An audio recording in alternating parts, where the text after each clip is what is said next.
Because currently the way I see things function, or rather I'd say they don't function, I honestly am left feeling very angry, frustrated, and exasperated.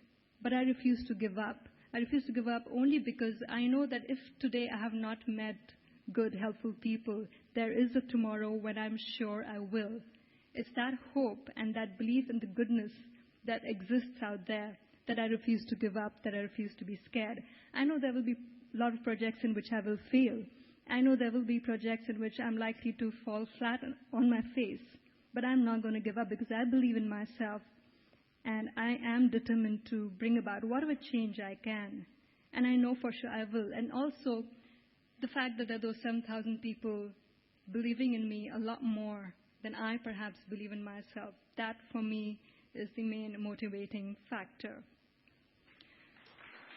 Thank you. Having said that, I'm going to take, I think, about 10 minutes more. I do have time. Not 10 minutes. No. 2 minutes more. Yes. 2 minutes. I have 2 minutes? Just about. Okay, great. Fine, I'll just wrap it up now. Going back to CSR, which, as I said, you would be responsible because you will be stepping into that platform eventually. The corporate social responsibility, the funny thing is when I got in touch with the companies and big companies like Airtel, Vedanta, ITC, and many others, strangely, they turned around and told me that your village is nowhere near our plant and therefore we cannot help you. And I found that really strange because they have their products and services being sold to these very villagers. These people are paying money to give money to these companies. They are making money out of them. Therefore, is it not their social responsibility to give back? If not, then I think companies like these should just forget about rural marketing and stop emptying out the already limited pockets that the villagers have.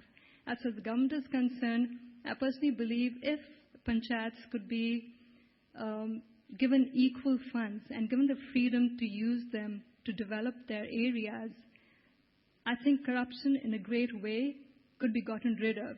Because if there's a nationwide development, and for that, people like us, again, I say, need to come forth. If there's a nationwide development which speeds up, our country would be very different from what it is at the moment. And the reason I'm saying we need to step in is because, especially at the panchayat level, I've noticed people who are in the system seem to have forgotten that they're there for a reason. The sense of responsibility and the responsibility to the larger public has been forgotten, and they just end up catering and satisfying their personal egos or their personal agendas. And I've noticed that when I question them, it helps them bring back to where they actually were supposed to be. They've forgotten what their job profiles are, and we need to remind them. And I'd just like to end by saying that every nation has a problem, every country has a problem. But I think the problem with us is that we crib about it, but do nothing about it. One or two people can't bring about the change, and that's why we all need to stand up together and create that wave, and especially help the rural India, because unfortunately, that is what is being neglected. And if we look at our country, that is where Bharat originated from, and that is where most of it still remains.